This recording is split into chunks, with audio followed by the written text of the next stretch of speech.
morning. It's Monday, November 23rd, 2020, and this is Baby Time. I'm Miss Emily, Head of Youth Services at the Ludington branch of the Mason County District Library, and I am glad to welcome you today so that we can talk about early literacy. And what do we define as early literacy? Well, the components are talking, singing, reading, writing, and playing. And so we're going to do some of that today. We're going to talk, and we're going to sing some songs, and we're going to read some rhymes, and hopefully you'll play and write at home today and become a great early literacy champion. Literacy isn't just reading, it's also writing and figuring out math and shapes and colors and numbers and symbols. So let's get started and do some great things.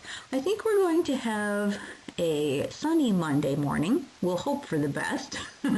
And so we'll say sunny in our next rhyme. Are you ready? Let's get going. There's our early morning cat ready to sing a song. Let's sing with him.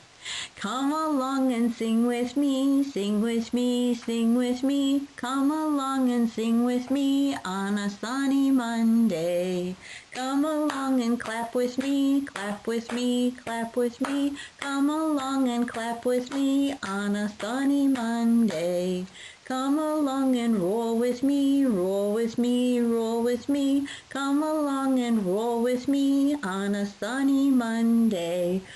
Come along and stretch with me, stretch with me, stretch with me. Come along and stretch with me on a sunny Monday. Yay, good job. It feels so good to get our bodies up and moving today. Pickety pickety bumblebee, won't you say your name for me? That's a very nice name. My name's Miss Emily, and I am so glad you're here today. Well, look at this little guy. He's ready to do some stretches. Up, down, turn around, touch the sky, and touch the ground. Wiggle fingers, wiggle toes, wiggle shoulders. Say hello. Oh, look at that. It's a big spider. Have you seen spiders around your house? I'm starting to see fewer of them. The weather gets cold, and after just so long, they kind of start to go away for the winter, don't they? Let's do the itsy bitsy spider. Let's get our spiders going with our fingers. The itsy bitsy spider went up the water spout. Down came the rain and washed the spider out. Out came the sun and dried up all the rain. And the itsy bitsy spider went up the spout again. Yay, good job. Good fine motor control today. Look at that. These girls are having some salad for lunch. That looks really tasty. Salads have lots of lettuce in them mostly. And we know that lettuce starts with the letter L. Let's sing our song. L is for lettuce, that's good enough for me. L is for lettuce, that's good enough for me. L is for lettuce, that's good enough for me. Oh, lettuce, lettuce, lettuce starts with L. Great job! Now it's time for our opposites rhyme. Get ready for big. This is big, big, big, and this is small, small, small. This is short, short, short, and this is tall, tall, tall. This is fast, fast, fast, and this is slow, slow, slow. This is yes, yes, yes, and this is no, no, no. Good job, everybody. Great job on your sign language. And here's the question of the day. Have you read any wordless books? Do you like them or not? I know some librarians who love wordless books. And I know some who really hate them. I know some parents who think that they're silly and they don't enjoy having to tell the story. And I know some parents who love the fact that there's no story and you can just make up your own. These 4 books pictured are some of our more recent wordless books. And you can see that one at the top, Wolf in the Snow, actually won a Caldecott Award for the illustrations. I just love them. Wordless books can encourage us to tell the story on our own. So if you haven't checked out a wordless book lately, type wordless in the search on our catalog, and these will come up as well as many others. Give it a try today. Let's sing about some science. It's our orbit song. The earth turns around, the earth turns around. Once a day, every day, the earth turns around. The moon goes round the earth, the moon goes round the earth. Once a month, every month, the moon goes round the earth. The earth goes round the sun, the earth goes round the sun. Once a year, every year, the earth goes round the sun. The stars are all around, the stars are all around. Here and there and everywhere, the stars are all around. Great job! You know some things that never change. Well, look at that. It's our rhyme about the wind. It's been not quite as windy this last week, but maybe we'll see some more wind before the end of November. The wind came out to play one day. He swept the clouds out of his way. He blew the leaves and away they flew. The trees bent low and their branches did too. The wind blew the great big ships at sea. The wind blew the kite away from me. There it goes. And there's our gray squirrel. I've seen some squirrels in my yard. They're getting ready for winter when they hibernate.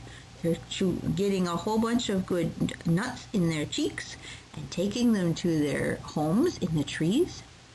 It's pretty exciting to watch. Let's be a squirrel today. Gray squirrel, swish your bushy tail. Gray squirrel, swish your bushy tail. Wrinkle up your nose, put a nut between your toes. Gray squirrel, swish your bushy tail. Oh, good job. You are very squirrel-like today. Hooray, it's time for the months of the year. I love to say our months because it reminds us about how the time is passing and how the year is going. November has a big holiday that comes this week. It's called Thanksgiving. And I see on our November rectangle, we've got a hat. That's a fancy hat. I don't think I'll wear a hat to Thanksgiving this year. I think I'll just be with my family, but that's okay. I will still eat turkey and enjoy having all of my family together, and I can be thankful for so many good things in my day. Let's say all of our months in order because we know that sequencing is an important math skill. January, February, March, April, May, June, July, August, September, October, November, December. Great job! Well, there aren't too many bees around my house. I think they have all gone into their hive for the winter too. Just like the squirrels and the spiders, they are getting ready to survive the winter so they can come back in the spring. And that's what happens with a lot of animals, doesn't it? They go and they get all nice and cozy someplace and they wait until the weather's warmer again. We do that a little bit as humans. We go inside and we cuddle up with our warm shirts and our blankets and we wait for it to be nice outside. But I do want to advise you that getting outside in the cold is good for us. So take a walk anyway, even if you have to wear 2 coats and an extra scarf. Well, let's make our hand into a beehive and we'll do our beehive rhyme. Here is the beehive. Where are the bees? Hiding inside where nobody sees. Watch and you'll see them come out of the hive. 1, 2, 3, 4, 5. Great job counting. Good job, everyone. And here's one of our songs from last summer's summer reading program. Oh, I wish I were. Let's sing it together. Oh, I wish I were a juicy little orange. Oh, I wish I were a juicy little orange. I'd go squirty, squirty, squirty over everybody's shirty. Oh, I wish I were a juicy little orange. Oh, I wish I were a little blob of mud. Oh, I wish I were a little blob of mud. I'd go gooey, gooey, gooey over everybody's shoey. Oh, I wish I were a little blob of mud. Oh, I wish I were a little cookie crumb. Oh, I wish I were a little cookie crumb. I'd go crummy, crummy, crummy over everybody's tummy. Oh, I wish I were a little cookie crumb. Great job.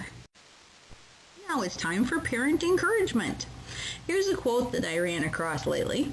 To read a graphic novel, much less a wordless one, many essential literacy skills are required, including the ability to understand a sequence of events, interpret characters' nonverbal gestures, discern the story's plot, and make inferences. Okay, so that's why I asked about the wordless books earlier.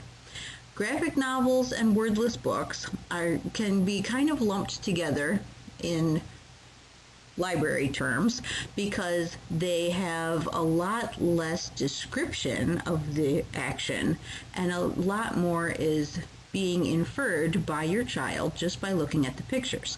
So let's take this apart here. Sequence of events, we know that's an early math skill. We have to understand that we read from left to right and top to bottom. We have to understand how the panels go together in a comic book or graphic novel. We have to understand that this action has to happen before that action, that sort of thing. So that's all good information to know. Interpreting nonverbal gestures. That is just important to us as a society because if I can look at your face when you say, "You dork," and you're smiling, then we know it's a joke. We know it's not meant to be angry. It's looking at someone's face, even with a mask on, covering half of it, gives us clues into how people are speaking to us and how people are thinking and feeling at the moment. So that's very important. Discerning a story's plot, that's something that our children need to understand, of course, to get the idea of how a story works. The whole reason we read with them and do so many things over and over is to gain fluency, and understanding the plot is part of that. They get the feeling of how the characters are introduced, and then a problem is introduced, it comes to a crisis, and then there's a solution at the end. That's the typical story arc.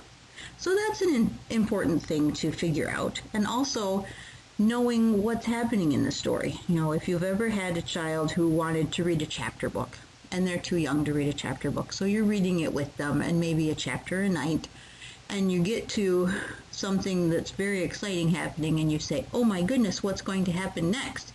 That's understanding plot. You're asking them to make a decision based on what has come before as to what will come next. And that's an important thing that you can do as a parent, just to kind of get kids thinking about what has happened and get them to recall those events and talk about them. Okay, and then making inferences, that's kind of what we were just talking about. What will happen next? What do you think the character will do? Do you think this picture shows that the dinosaur is happy or sad? That sort of thing. So those are all great things that can be learned from a wordless book or a graphic novel. And that's one reason I personally think that these are good books to have in your library. Whether it's the library downtown or yours at home, having a few books that kids have to really look to the pictures to get cues and clues about where the story is going is a good thing for them. And have them tell you the story. Tell it to you 20 times different ways. That's okay. Every time can be a new interpretation, but it's all good information. I don't know what day it is today. Do you remember what day it is today? We said way back at the beginning. I remember. It's Monday. Let's sing our song about the days. Today is Monday, today is Monday, all day long, all day long. Yesterday was Sunday, tomorrow will be Tuesday. Let's have fun, let's have fun. Great job! Good job remembering the days of the week. Oh my goodness, that baby's just jumping out of her crib. Let's sing a song with her. This is the way we clap our hands, clap our hands, clap our hands. This is the way we clap our hands so early in the morning. This is the way we pat our heads, pat our heads, pat our heads. This is the way we pat our heads so early in the morning. This is the way we stomp our feet, stomp our feet, stomp our feet. This is the way we stomp our feet so early in the morning. This is the way we tap our toes, tap our toes, tap our toes. This is the way we tap our toes so early in the morning. Great job! I see some ABCs coming up. Are you ready for that? A, B, C, D, E, F, G, H, I, J, K, L, M, N, O, P, Q, R, S, T, U, V, W, X, Y, and Z. Now I know my ABCs. Next time, won't you sing with me? Yay! Great job singing today. Oh, here's that little boy with head, shoulders, knees, and toes. He's one of my favorites. Are you ready? Let's sing it twice today. Head and shoulders, knees and toes, knees and toes, knees and toes. Head and shoulders, knees and toes, eyes, ears, mouth, and nose. Head and shoulders, knees and toes, knees and toes, knees and toes. Head and shoulders, knees and toes, eyes, ears, mouth, and nose. Great job! Remember to go wash your hands before you touch your eyes and your mouth and your nose. We don't want to get germs in our faces. So keep everything nice and clean today. Well, look at that. It's the goodbye train already. That was fast. It feels like a fast day today. Oh, the goodbye train is leaving, see you soon, toot toot. Oh, the goodbye train is leaving, see you soon, toot toot. Oh, the goodbye train is leaving, the goodbye train is leaving, the goodbye train is leaving, see you soon, toot toot. Oh, we'll say goodbye to Finn, see you soon, toot toot. Oh, we'll say goodbye to Oscar, see you soon, toot toot. Oh, we'll say goodbye to Easton, we'll say goodbye to Ella. We'll say goodbye to Ava, see you soon, toot toot. Oh, we'll say goodbye to Charles, see you soon, toot toot. Oh, we'll say goodbye to Miles, see you soon, toot toot. Oh, we'll say goodbye to Juniper, we'll say goodbye to Genevieve, we'll say goodbye to Constance, see you soon, toot toot. Oh, we'll say goodbye to Farron, see you soon, toot toot. Oh, we'll say goodbye to Crew, see you soon, toot toot. Oh, we'll say goodbye to Linus, we'll say goodbye to June, we'll say goodbye to Jackson, see you soon, toot toot. Bye everybody, have a great week, and we will see you next Monday for Baby Time. Remember, we're on Facebook and YouTube now.